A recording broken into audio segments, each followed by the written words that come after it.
কলার ছড়ি দুইটা হয়েছে, বেশ বড়ই হচ্ছে, অনেকটা হয়েছে। এই মোচা কেটে নিয়ে গেছি, এই একটা, আর এই একদম পুকুর পাড়ে আরেকটা, এই দুইটা হয়েছে। আর এখনো লক্ষণ দেখা যাচ্ছে না, বলে দেখাবো। এই যে পুকুর পাড়, পাশেই পুকুর, বিশাল পুকুর পাড়েই আমার বাগান। এখানে মাঝে মাঝে সাপের দেখা পাওয়া যায়।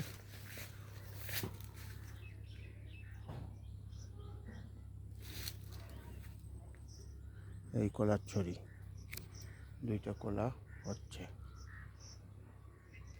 বৃষ্টি হয়েছে কয়দিন, তাই জঙ্গলটা বেশি হয়েছে।